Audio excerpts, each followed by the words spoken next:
saa moja tu la neno la Mungu, na sisi ambao tunasimama kuhubiri mara nyingi tunapenda tupewe masaa angalau mawili na nusu, angalau unakuwa umepumua. Sasa nina saa moja na nina vitu vingi, kwa hiyo tutakwenda kwa staili ya mchaka. Tuseme mchaka. Ukilala dakika moja tunakupita kama umesimama. Kwa hiyo usilale. Na nitamwomba mtu wangu ambaye ananiwekea maandiko kwenye skrini awe na mkono mwepesi mno. Somo la leo tunalokwenda kujifunza, kama unaandika andika, mambo yanayovuta baraka za Mungu katika maisha yako. Mambo yanayovuta baraka za Mungu katika maisha yako. Mambo yanayovuta baraka za Mungu katika maisha yako. Tuseme wote, mambo yanayovuta baraka za Mungu katika maisha yangu. Sasa andika mambo yanayovuta baraka za Mungu katika maisha yako. Alafu ukimaliza kuandika naomba uniangalie. Andika haraka afu uniangalie. Bwana Yesu asifiwe. Mambo yanayovuta baraka za Mungu katika maisha yako. Unajua duniani hapa, naomba ukimaliza kuandika niangalie. Duniani hapa kila mmoja wetu anapenda kubarikiwa. Hakuna kiumbe kinachoitwa binadamu mwenye akili timamu. Binadamu mwenye akili timamu. Sema akili timamu. Sema akili timamu. Asiyependa kubarikiwa. Kila mmoja anapenda kubarikiwa. Hata mimi ninayehubiri hapa mbele yako napenda kubarikiwa. Sijui wewe mwenzangu unapenda kubarikiwa? Kila mmoja anapenda kubarikiwa. Kwa hiyo kila mmoja wetu anapenda kuziona baraka za Mungu. Lakini watu wengi hawaelewi. Watu wengi wanafikiri kubarikiwa ni kuwa na pesa nyingi kwenye akaunti. Kubarikiwa ni kuwa na magorofa ya kutosha peke yake. Kubarikiwa ni kuwa na magari ya kila namna peke yake. Nakwambia sawa, inaweza ikawa ni moja ya baraka, lakini baraka ni neno pana zaidi ya hapo. Kama tuko pamoja sema amen. Neno baraka ni pana zaidi ya hapo. Ni kweli unaweza kuwa na fedha kwenye akaunti yako ya benki. Ni kweli unaweza kuwa na magorofa kama yale 100. Ni kweli. Lakini unaweza kuwa nayo hayo yote zikawa si baraka za Mungu. Unajua kwamba kuna watu wana mali lakini mali zimetoka upande wa pili. Hizo sio baraka. Hayo ni mafanikio. Tena mafanikio yenye mateso. Lakini niko mahala hapa kukufundisha kwa habari ya baraka za Bwana. Baraka za Bwana. Haleluya. Sasa tunapozungumzia kuhusiana na baraka za Bwana, neno baraka ni pana. Neno baraka ni pana. Hata kuwa na afya njema ni baraka za Bwana. Afya njema ni baraka za Bwana. Sikiliza, hata kama ukiwa ni rais wa nchi, hata kama ukawa wewe ndio mkuu wa nchi, lakini ukiwa na afya mgogoro hautafurahia hata urais wako. Hata kama ungekuwa na pesa nyingi za kutosha, una pesa hata benki kuu ya dunia, kama afya yako ni mgogoro bado una changamoto. Sikiliza, afya tulionayo ni baraka za Bwana. Jipige kifuani sema hata afya nilionayo ni baraka. Uzima nilionao ni baraka. Wangapi wanaungana na mimi kusema afya tulizonazo ni baraka? Haleluya. Hata uzao tulionao ni baraka. Kupata watoto ni baraka. Haleluya. Zipo baraka nyingi. Kuna watu tu kuvuta hewa hii tunaoivuta kawaida kwa mapua yetu hawawezi. Wanatumia limtambo likubwa kama hili. Wamelala hapa kitandani. Ukiangalia akaunti ya benki imejaa billions of money, lakini anakula tena. Una pesa lakini unaambiwa tunakuomba kwa usalama wa maisha yako usile sukari. Kwa usalama wa maisha yako usile chakula chenye chumvi. Kwa usalama wa maisha yako usile vyakula vyenye mafuta. Lakini hela anazo. Lakini mimi na wewe tembele likija tunagonga. Na leo mwanza akija tunagonga. Ni baraka za Bwana. Sema ni baraka za Bwana. Haleluya. Afya tulizo nazo ni baraka, wapendwa. Uhai tulio nao ni baraka. Sasa kuna mambo ambayo unatakiwa uyafanye kuvuta baraka za Bwana katika maisha yako. Sasa yapo mambo matano ya kuvuta baraka za Mungu katika maisha yetu. Jambo la kwanza, ili uweze kuvuta baraka za Mungu katika maisha yako, ili uweze kuvuta baraka za Mungu, ili tuweze kuvuta baraka za Mungu, ni lazima tuzingatie haya mambo matano. Jambo la kwanza ni kusikia na kutii maagizo ya Mungu. Kusikia na kutii maagizo ya Mungu. Wote tuseme kusikia na kutii maagizo ya Mungu. Naomba fungua Kumbukumbu la Torati 28 na mstari wa kwanza hadi wa pili. Kumbukumbu la Torati 28 mstari wa kwanza hadi wa pili. Tutakwenda hadi mstari wa 3. Naomba sasa wote tusome. Inua vichwa vyako, inua kichwa chako, inueni vichwa vyenu. Naomba tusome 1, 2, 3. Itakuwa utakaposikia sauti ya nani? Sauti ya nani? Ya Bwana, Mungu wako. Kwa namna gani? Kwa bidii. Biblia inasema kwa bidii kutunza kuyafanya maagizo yake yote ni kuagizayo leo. Ndipo Bwana Mungu wako atakapokutukuza juu ya mataifa yote ya duniani. Ili Mungu akutukuze katika mataifa yote ya duniani, jambo la kwanza kabisa ni kufanya nini? Kuna mtu yuko mahala hapa. Wangapi tuko pamoja? Wangapi wameshachukuliwa msukule? Tunaweza tukawa wote hapa, lakini mwenzetu unalima mashamba ya mkonge Bagamoyo. Wangapi tuko pamoja? Ili Mungu akuinue, ili Mungu akutukuze na kufanya kuwa mkuu juu ya mataifa yote, ni lazima usikie sauti ya Bwana. Itakuwa utakaposikia sauti ya Bwana. Kumbe ni lazima tusikie sauti ya Bwana. Tunaposikia sauti ya Bwana kwa bidii, Bwana hata tuacha jinsi tulivyo. Biblia inasema Bwana ameahidi kutubariki. Mstari wa pili. Na baraka hizi zote zitakujia na kukupata usikiapo sauti ya Bwana. Kumbe baraka hizi zote zitakuja na kukupata utakapofanya nini? Utakaposikia sauti ya Bwana. Kumbe tunaposikia sauti ya Bwana, baraka zote zinakuja na kukupata katika jina la Yesu. Sikiliza, baraka zitakuja na kukupata utakapoamua kusikia sauti ya Bwana. Tuko pamoja? Kama tuko pamoja sema amen. Tunaposikia sauti ya Bwana, baraka zinakuja na kutupata. Baraka hizi zote, sema zote. Sema tena zote. Sema tena zote. Zitakuja na kutupata usikiapo sauti ya Bwana Mungu wako. Mstari wa 3, utabarikiwa mjini, utabarikiwa na mashambani. Kumbe baraka za Bwana hata mashambani zinafika. Hata kama umeingia shambani kulima vitunguu, Bwana atabariki kilimo chako. Bwana atabariki chochote unachokifanya. Ni mpaka utakaposikia sauti ya Bwana.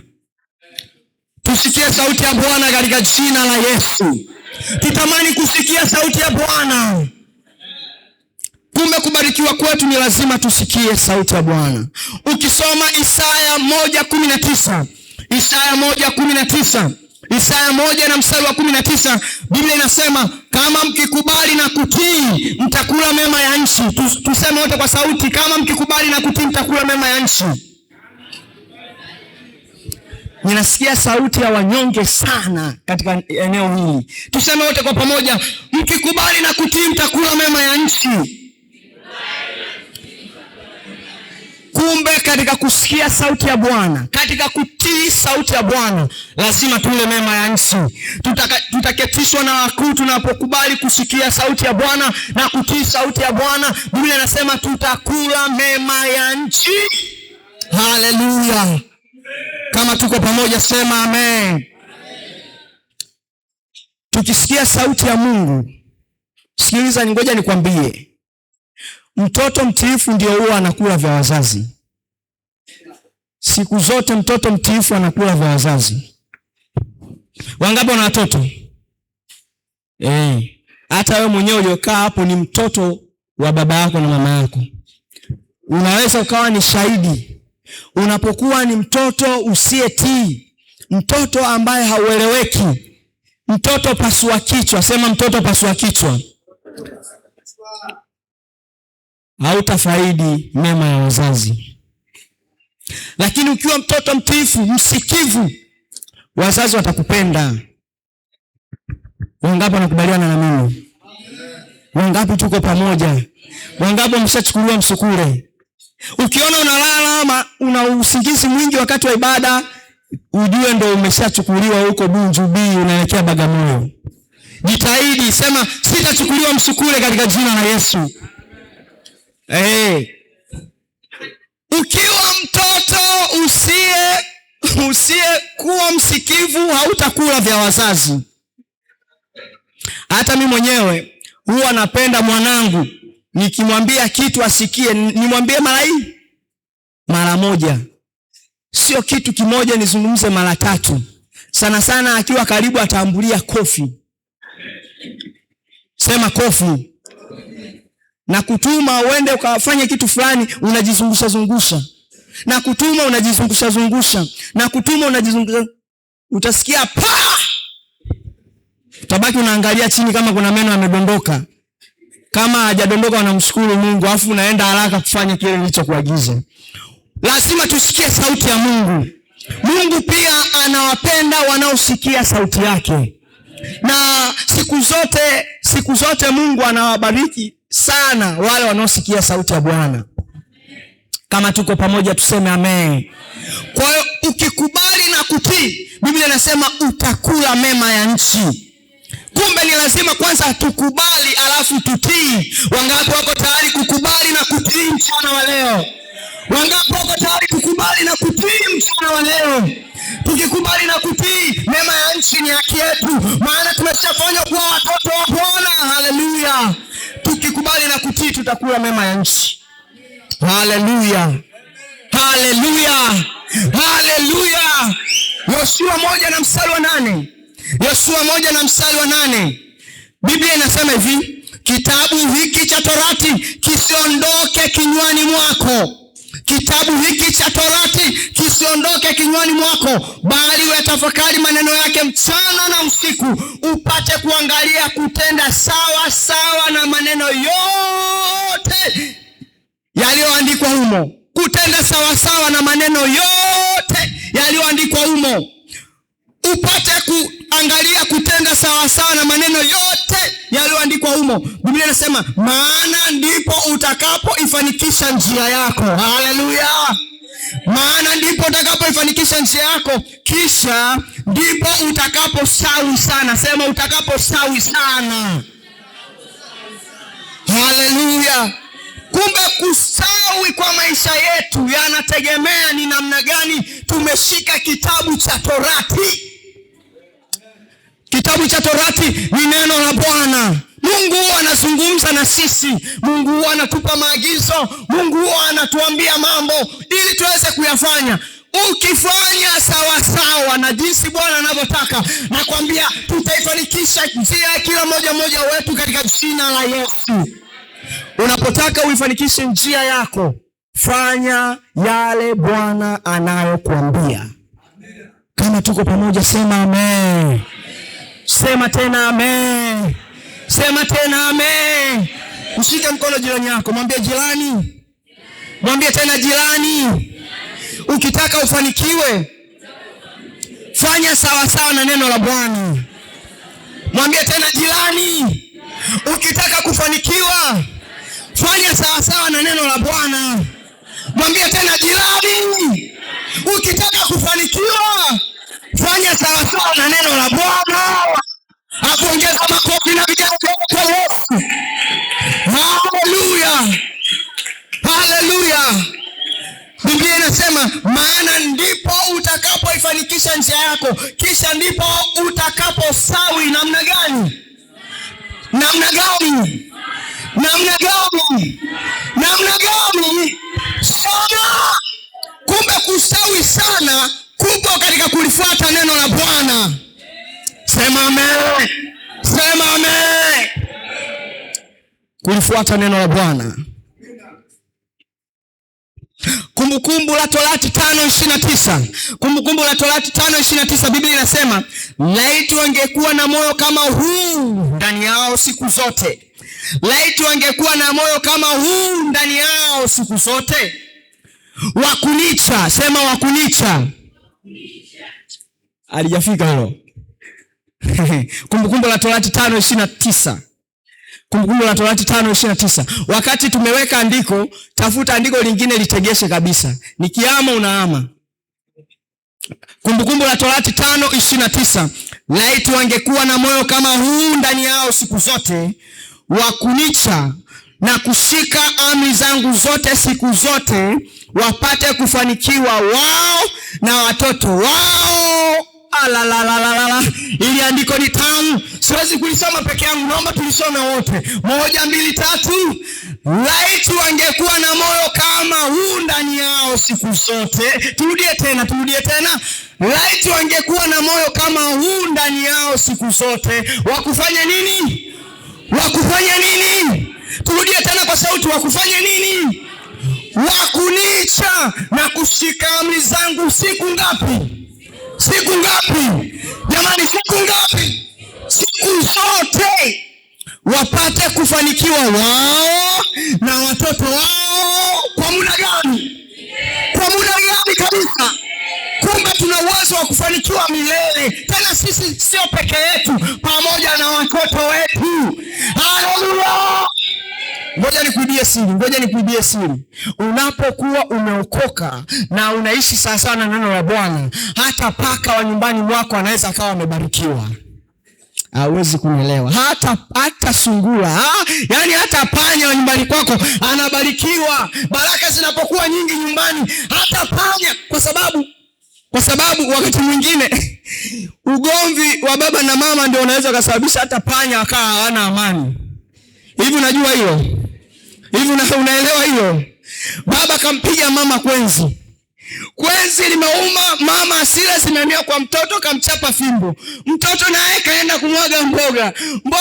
Yani unakuta vitimbwili mpaka paka anafikiwa na yeye anapigwa rungu la kisu anaondoka. Lakini nyumba yenye amani, hata panya wananenepa katika jina la Yesu. Sehemu yenye chakula, sehemu yenye baraka, hata panya unakuta wamenenepa. Sema amen. Na Biblia inasema Mungu yuko tayari kubariki, hata kubali kuona uzao mwenye haki umeachwa, si ndio? Tena awe mtu wa kuomba chakula. Kwa hiyo Mungu huwa anaachilia hata chakula kwenye nyumba zetu. Hata paka wanakuwa wanapata chakula, lazima wanenepe katika jina la Yesu. Sema amen. Sema amen. Sikiliza, baraka za Bwana ni sisi wenyewe tukiamua. Alafu sasa uzuri wa Mungu ni kwamba anapobariki maisha yetu, Mungu anaweza kubariki mpaka kizazi chako cha 4. Na ndio maana Waisraeli walielewa hii kanuni wakati wanatoka katika nchi ya utumwa wa Misri. Farao anawaambia, mnakwenda na wakina nani? Waisraeli wakasema, tutaondoka na watoto wetu na nguruwe wetu, hata na ng'ombe zetu, hatuwezi kutoa wote katika nchi ya Misri. Tutaondoka hata na watoto wetu. Sema amen. Jipige kifuani, sema tutaondoka hata na watoto wetu. Tutakwenda na nguruwe zetu, tutakwenda na ng'ombe zetu. Tunabarikiwa kila eneo. Tena Biblia inasema milele. Sema milele. Sema tena milele. Sema tena milele. Sema tena milele. Haleluya. lakini ni mpaka kuwa na moyo kama huu ndani yao, moyo wa kumcha Bwana, moyo wa kusikia maagizo ya Bwana, moyo wa kusikia neno la Bwana, moyo wa kuwa karibu na Bwana, moyo wa kusikia sauti ya Bwana, ndipo baraka zote zitakuja kwako. Haleluya! Sema amen. Sema amen. Mshike mkono jirani yako, mwambie jirani, kuwa na moyo kama huo, moyo wa kumcha Bwana, moyo wa kumpenda Bwana, moyo wa kupenda kusikia sauti ya Bwana, na wala sio moyo wa kulala kwenye ibada, na wala sio moyo wa uchelewaji, na wala sio moyo wa umbeo. Kama tuko pamoja, amen. Haleluya, haleluya, haleluya, haleluya. Jambo la kwanza, kuisikia sauti ya Bwana. Sema kuisikia sauti ya Bwana. Sasa tuame haraka tuende kipengele cha pili. Jambo la pili, kumtumikia Mungu kwa moyo wote. Andika kumtumikia Mungu kwa moyo wote. Andika haraka. Nafikiri umeshamaliza kuandika. Kumtumikia Mungu kwa moyo wote. Unajua unapomtumikia Mungu lazima Mungu akulipe. Unapomtumikia Mungu lazima akulipe. Unajua unapokuwa umeajiriwa, wengine tumeshawahi kuajiriwa. Wangapi wameshawahi kuajiriwa? Kuna waajiri wengine ni waajiri wa ovyo. Sema wa ovyo. Wa ovyo. Anakuajiri lakini malipo yako anakudhulumu. Anakuajiri hasa pia waliowahi kuajiriwa kwenye kaya, nyumbani. Wewe unakuwa ni mtu wa pale nyumbani, unapika chakula, unafua nguo, unaandaa chakula pale. Ushawahi kusikia kesi za wadada wa kazi nyumbani Wanapika, wanafanya kila kitu. Inapofika mwisho wa mwezi, anapoenda kudai mshahara, bosi anasema tulia, hapa uko sehemu salama. Mshahara wako ninakuwekea. Sema ninakuwekea. Mwezi wa kwanza unapita, mwezi wa pili unapita, mwezi wa tatu, wa nne, mpaka mwaka unaisha. Wanakwambia mshahara wako tunafanya nini? Tunakuwekea. Makajanja wapo wengi. Unakuta mdada anaamka saa 10 usiku, analala saa 6. Yeye ni wa kwanza kuamka na ni wa mwisho kuamka, lakini inapofika kwenye eneo la mshahara, sema mshahara, mabosi wanamwekea. Tunakuwekea. Dada wa kazi wa ndani, hata chupi imeoza, chupi hana hata hela ya kununua chupi. Sema chupi. Kwa sababu mshahara anawekewa na nani? Na bosi. Kama yupo bosi wa namna hiyo, alegee na abadilike katika jina la Yesu. Tusiwe na mabosi wa namna hiyo katika jina la Yesu. Kwa hiyo duniani huku kuna watu huwa wanaweza wakawatumikisha wengine na wasiwalipe mshahara. Halo. Mimi nishawahi kuajiriwaga sehemu fulani, nako mshahara ulikuwa unachelewa mpaka miezi 4. Sasa ukiwa umecheleweshia mshahara miezi 4 na upo Dar es Salaam, sema Dar es Salaam. Sema Dar es Salaam. Unaweza ukapika mawe ukaomba yawe njegere, lakini haiwezekani. Hauna hela miezi 4. Lakini nataka nikupe habari njema. Yupo mwajiri wetu anaitwa Yesu Kristo. Unapomtumikia anakupa mshahara kwa wakati. Anakupa mshahara kwa wakati, tena anakupa na marupurupu. Sema marupurupu. Sema marupurupu. Unapomtumikia Yesu, unapotuingia kwenye kampuni la Yesu na ukawa mfanyakazi wa kumtumikia Yesu, unapata faida wakati wote. Hautacheleweshewa mshahara. Halo. Bwana Yesu asifiwe. Hautacheleweshewa mshahara. Mungu wetu analipa. Soma Kutoka 23:25. Kutoka 23 mstari wa 25 hadi 26. Kutoka 23 mstari wa 25 hadi 26. Naomba tusome wote. 1, 2, 3. Nanyi mtamtumikia Bwana. Turudie tena.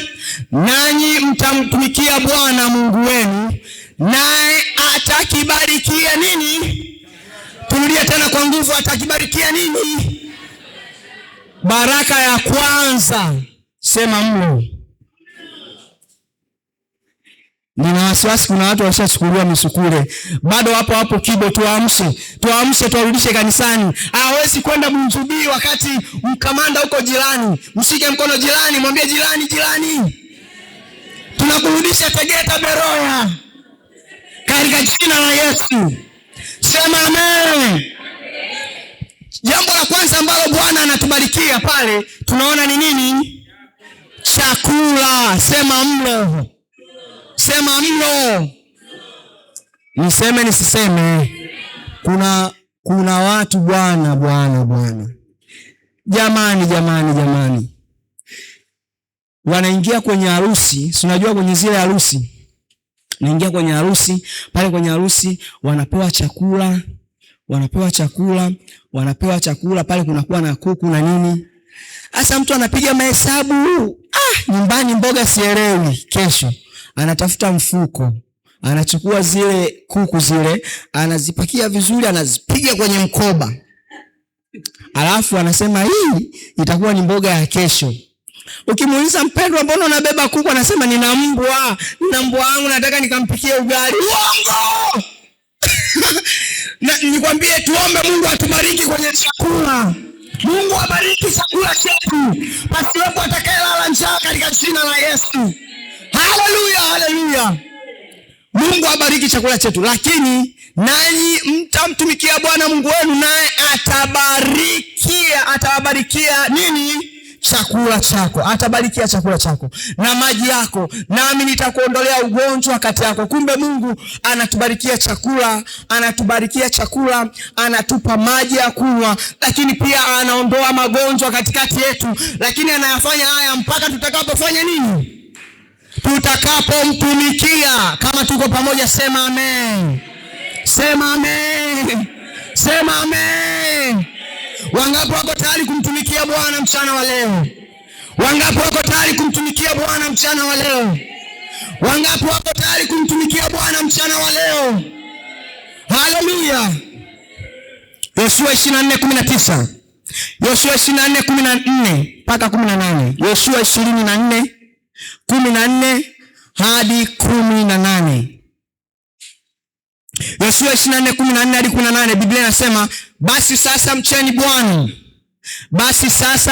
Bwana. Tusome wote, 1, 2, 3. Basi sasa mcheni Bwana. Mkafanya nini?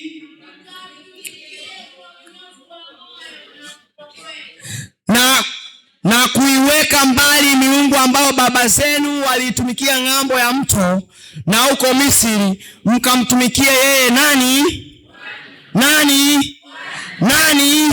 Mstari wa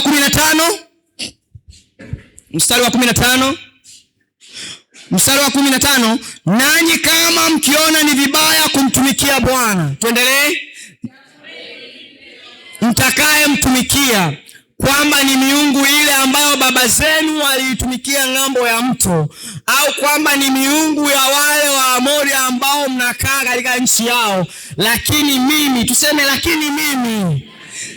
Wakati unasoma hayo, naomba wewe unajipiga kifuani. Sema lakini mimi. Sema tena lakini mimi. Afu tikisa kichwa namna hii, sema lakini mimi. Rudia tena, sema lakini mimi na nyumba yangu tutamtumikia Bwana. Sema tutamtumikia Bwana. Haleluya. Kumtumikia Bwana ni uamuzi wako. Kumtumikia Bwana ni uamuzi wangu. Yoshua akasema, lakini mimi na nyumba yangu nitamtumikia Bwana. Haleluya. Ni uamuzi wako. Mwambie jirani, amua leo. Mwambie tena jirani, amua leo. Mstari wa 16. Muda wangu naisha. Hao watu wakajibu wakasema, hasha, tusimwache Bwana ili kuitumikia miungu mingine. Mstari wa 17.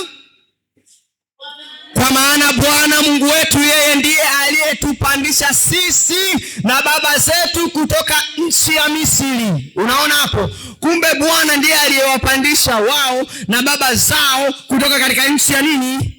Kumbe hata sisi wokovu tulio nao ni baraka za Bwana. Wokovu ulio nao ni baraka za Bwana. Wokovu wa ndugu zako ni baraka za Bwana.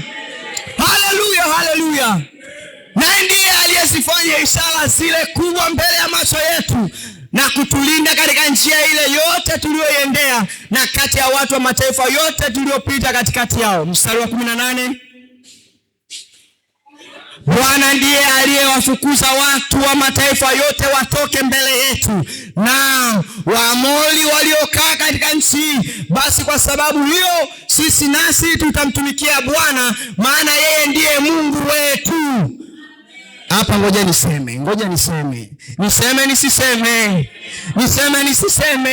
Waisraeli wanasema tulimtumikia Bwana na Bwana akawaondoa Waamori. Waamori ni maadui ambao walisimama juu ya taifa la Israeli, lakini kwa sababu Waisraeli walijitoa mioyo yao kumtumikia Bwana, Bwana akawaondoa Waamori mbele ya macho ya Waisraeli. Natangaza mwaka wa Bwana uliokubalika juu yako. Waamori wote wakaondoke juu ya maisha yako. Sema amen. Jipige kifuani, sema ninaondoa Waamori katika jina la Yesu. Waamori watatawanyika mbele yangu kwa njia saba. Waamori watatoka mbele yangu kwa njia saba katika jina la Yesu. Haleluya, haleluya. Sikiliza, unaweza ukawa na changamoto yoyote, ni Waamori wako mbele yako. Changamoto unaopitia ni Waamori. Tatizo lolote unaopitia ni Waamori. Changamoto ya kifedha unazopitia ni Waamori. Bwana ameahidi kwamba adui zetu watakuja kwa njia moja, lakini mbele ya macho yetu, kwa njia saba watatawanyika katika jina la Yesu. Kama unapokea amen. Wangapi wanaamini Bwana anaweza akawapiga Waamori? Wangapi wanaamini Bwana anaweza akawapigania? Na ukisoma Kutoka 14:14 Biblia inasema Wamisri unaowaona, hao Wamisri unaowaona leo, hautawaona tena milele katika maisha yako. Maana Bwana atasimama na wewe, atakupigania, hautakuwa peke yako. Sema amen. Haleluya. Mshike mkono jirani yako, mwambie Wamisri unaowaona leo hautawaona tena. Bwana atakupigania na wewe utanyamaza kimya. Waamori wameshindwa kwa jina la Yesu.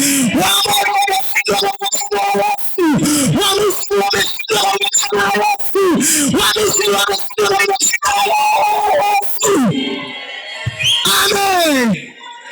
Haleluya. Jambo la pili. Muda unakwenda. Waraka wa kwanza Mtume Paulo kwa Wakorintho 15 na mstari wa 58. Biblia inasema, basi ndugu zangu wapendwa, muimarike, msitikisike, mkazidi sana kutenda kazi ya Bwana. Sema mkazidi sana kutenda kazi ya Bwana. Waraka wa kwanza Mtume Paulo kwa Wakorintho 15 na mstari wa 58.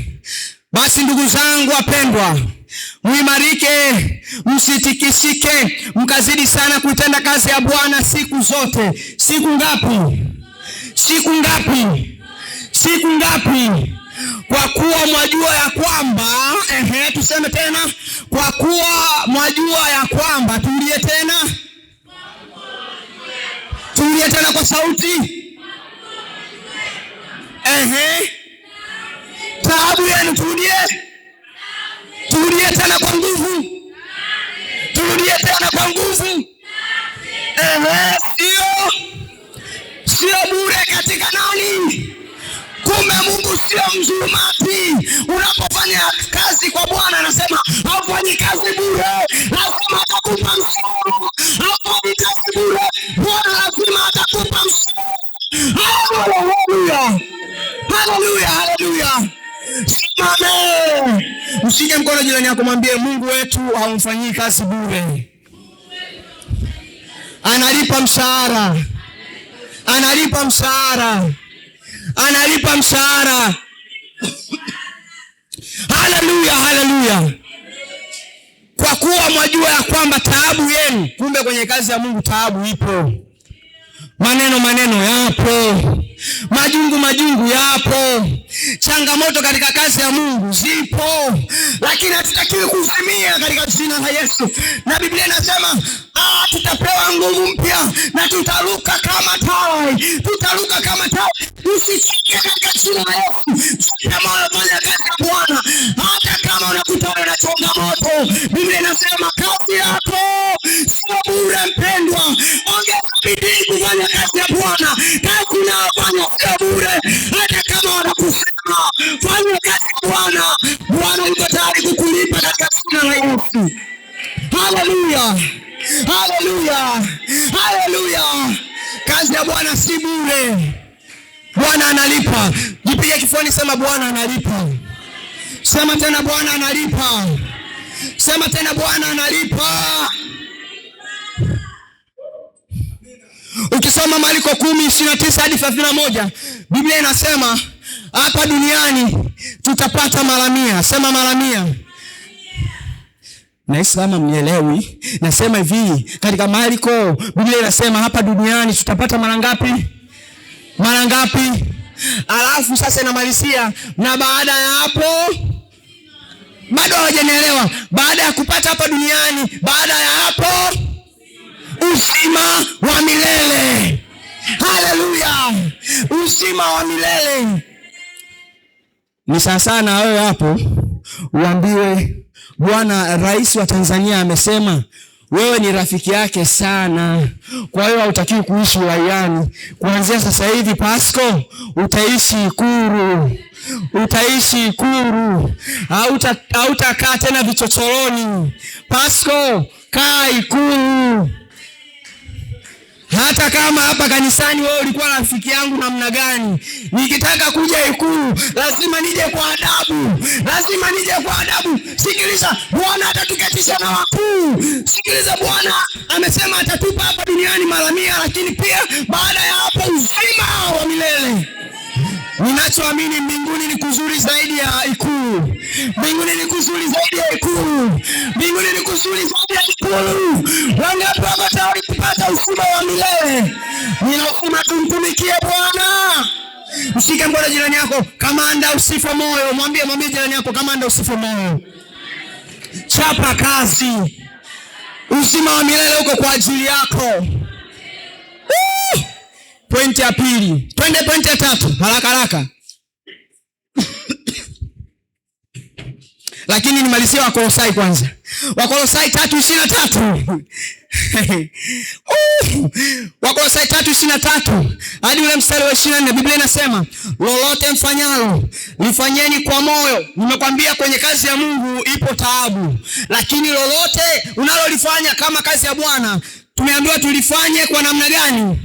Kwa moyo, kama kwa Bwana, wala si kwa wanadamu. Oh my God, my God. Sikiliza, unapofanya kazi ya Mungu, jua unayemfanyia kazi ni nani? Ni nani? Ukiona unamfanyia kazi mwanadamu, umepotea. Jua unamfanyia kazi Bwana. Kwa hiyo hata kama litainuka zengwe chochote, wewe jua unayemfanyia kazi ni nani? Kanisa tuseme wote, unayemfanyia kazi ni nani? Bwana. Mstari wa 24, mkijua ya kuwa mtapokea kwa nani? Mstari wa 24, Biblia inasema mkijua ya kuwa mtapokea kwa Bwana ujira wa urithi, mnamtumikia Bwana Yesu Kristo. Kumbe tutapokea ujira. Ujira ni mshahara. Kumbe kwa Yesu tunapokea mshahara. Jambo la tatu, kutenda haki, kuwa mwaminifu na kuwa mwadilifu. Kutenda haki, kuwa mwaminifu na kuwa mwadilifu. Kutenda haki, kuwa mwaminifu na kuwa mwadilifu.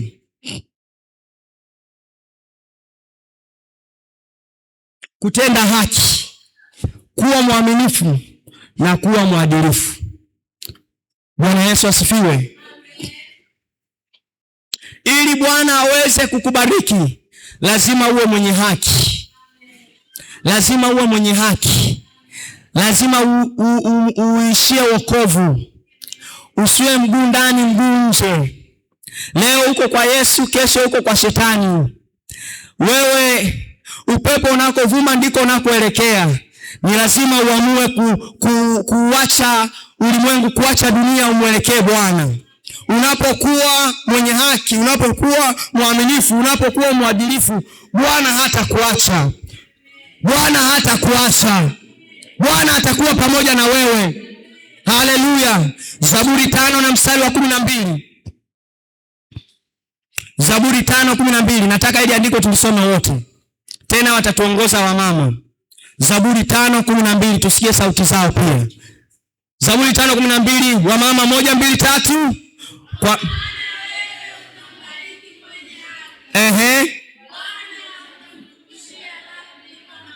kumbe Bwana huwa anawabariki watu gani? Tuseme tena kwa sauti. Watu wa namna gani? Wenye haki. Mungu anabariki wenye haki. Tena Biblia inasema Bwana anakuzungushia ngao. Maana yake Bwana anakupa ulinzi. Sikiliza nyie wapendwa, sema hamjui, mnaweza mkafikiri kwamba baraka za Bwana si halisi. Ni halisi. Sikiliza, tunalindwa na nguvu za Bwana. Bwana anatulinda. Bwana anatuzungushia jeshi la malaika. Sikiliza, wachawi wangekuwa wanakuambia jinsi wanavyopata shida kuja kwako, na hisi ungechangamka mchana wa leo. Lakini nikwambie kwamba tunalindwa na nguvu za Bwana. Tunalindwa na nguvu za Bwana. Tunalindwa na majeshi ya Bwana. Haleluya, haleluya. Wachawi hawapati nafasi ya kuja kwetu kirahisi. Na ndio maana wengine wanaweza wakasema sisi ni wachawi, lakini tunalindwa na nguvu za Bwana. Kama wote tuko pamoja, sema amen. Kama wewe utambariki mwenye haki, kwa maana wewe utambariki mwenye haki, Bwana atamzungushia radhi kama ngao. Bwana anabariki wenye haki, tena anawazungushia ngao. Haleluya. Zaburi 84 na mstari wa 11. Kwa kuwa Bwana Mungu ni jua na ngao. Naomba mtasema baada yangu. Sema kwa kuwa Bwana Mungu ni jua na ngao. Tulie tena, kwa kuwa Bwana Mungu ni jua na ngao. Sema Bwana. Sema tena Bwana atatoa neema na utukufu. Hata wanyima kitu chema hao waendao kwa ukamilifu. Hata wanyima kitu chema hao waendao kwa ukamilifu. Biblia inasema Bwana hata wanyima kitu cha namna gani? Hao wanaokwenda kwa namna gani? Tukimwendea Bwana kwa ukamilifu, tukimwendelea Bwana kwa wokovu na kwa kumcha Bwana. Yeye amesema hata tuachilia kutupa vitu vyema.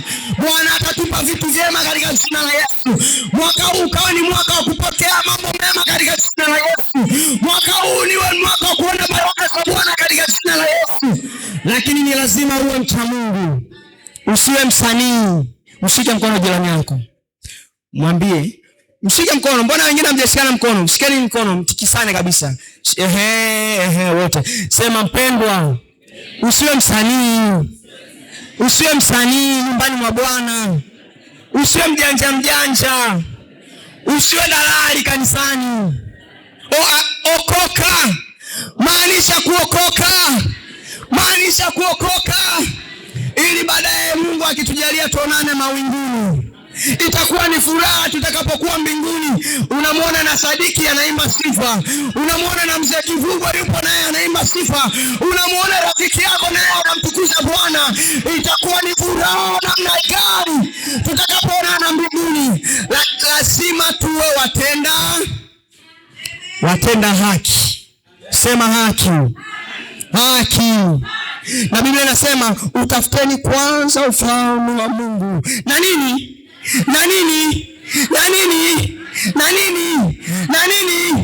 Na hayo mengine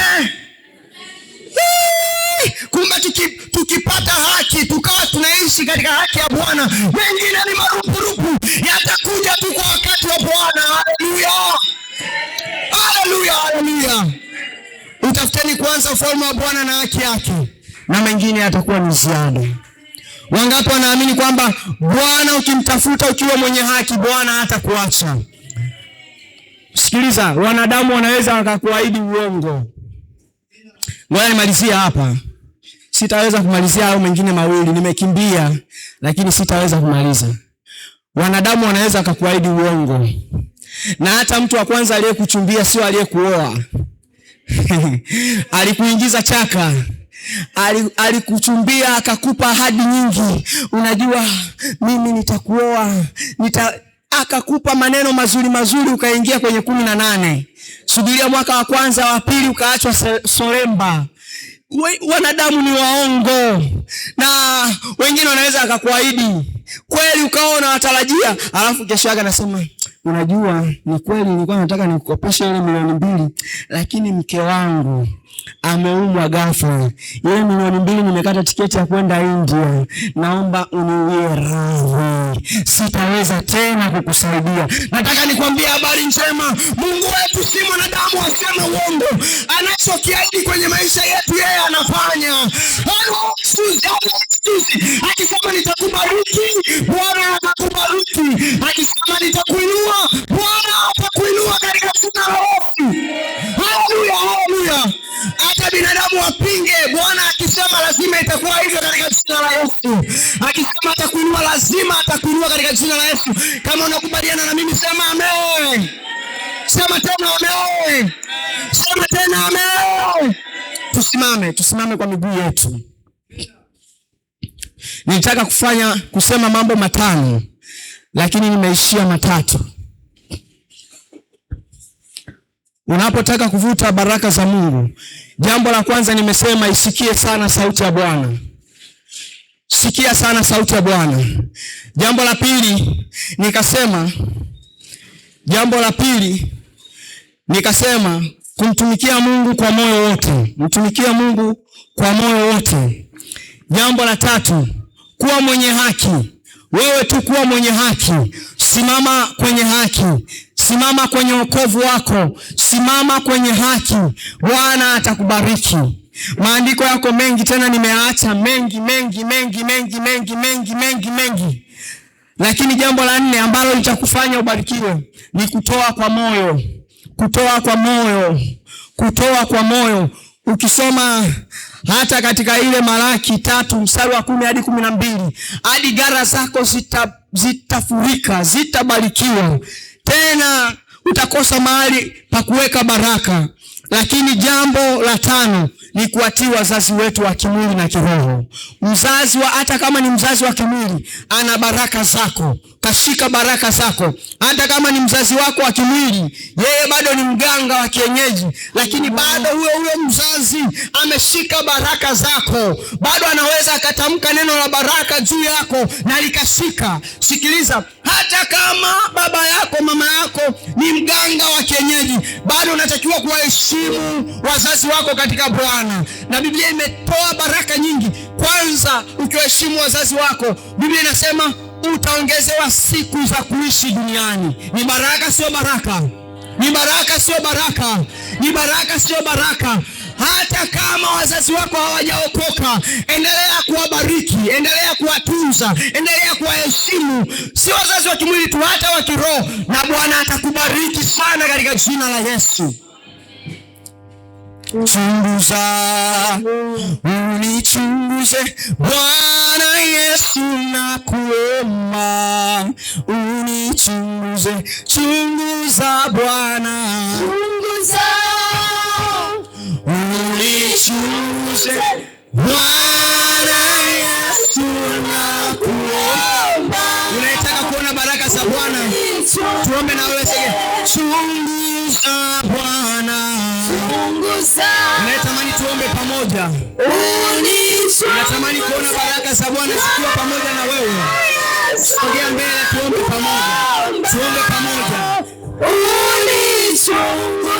Wale wote ambao wanatamani kuona baraka za Bwana zikitembea katika maisha yao, Sogea mbele. Inawezekana ikawa ni uchumi, inawezekana ikawa ni afya. Mambo yako hayaendi sawa, lakini katika haya mambo ambayo tumezungumza pamoja mchana wa leo, yamkini kuna moja ambalo ulikuwa ulifanye kwa usawa na unatamani uanze upya, na Bwana aachilie baraka zake juu ya maisha yako. Mungu wetu ni mwaminifu. Kwa dakika moja tunapoendelea kuimba wimbo huu, acha kushindana na adui shetani. Ile sauti unayoisikia kwamba siwezi kwenda mbele ni adui. Tunapoimba wimbo huu, naomba sogea haraka, twende tukaombe kwa ajili yako. Bwana neno lake alitoi bure, lazima ana kusudi na mtu mchana wa leo.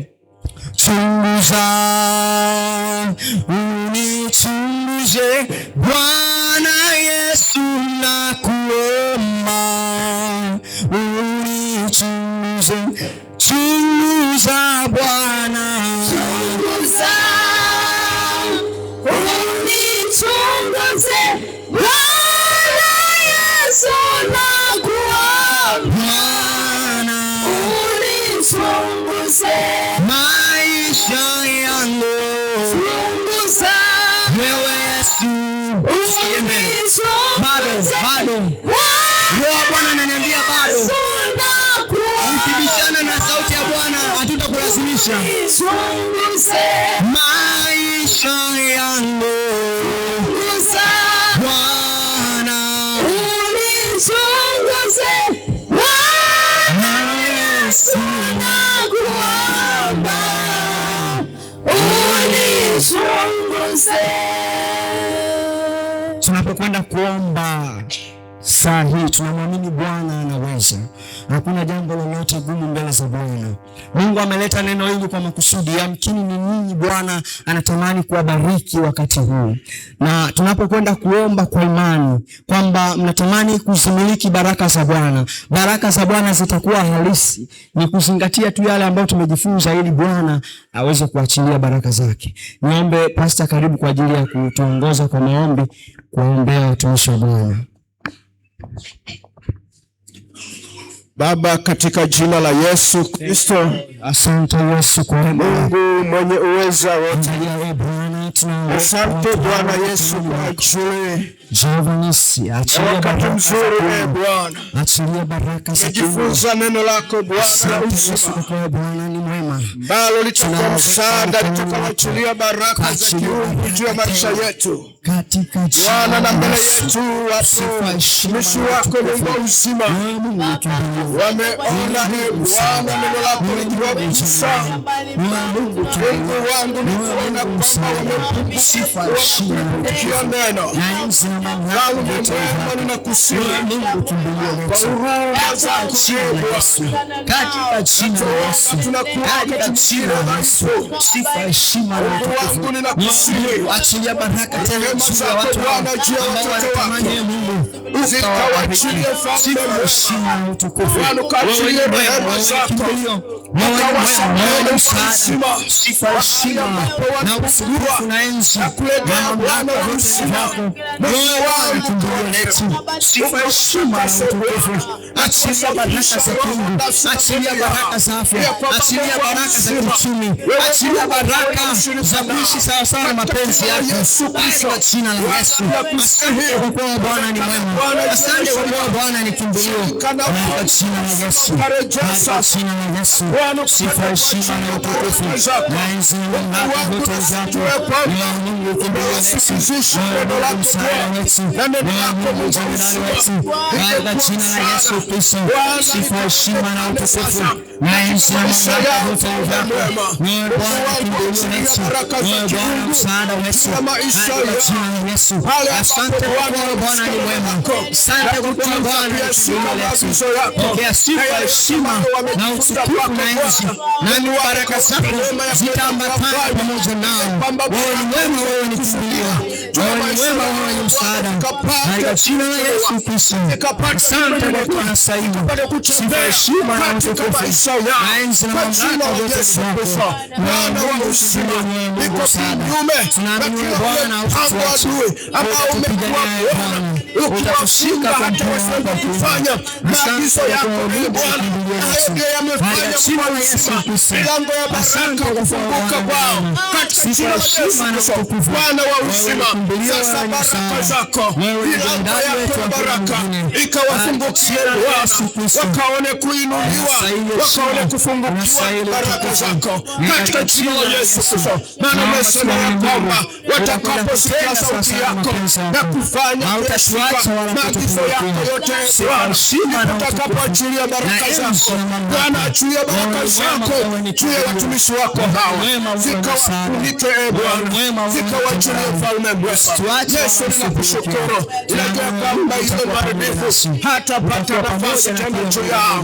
Bwana, utawafunika kwa damu yako, ya kwamba Mungu wa uzima, zile baraka zako zikaendelea kuonekania katika jina la Yesu Kristo, Bwana na Mwokozi wetu. Amen. Mungu abariki sana. Amen. Katikati yetu kuna mgonjwa.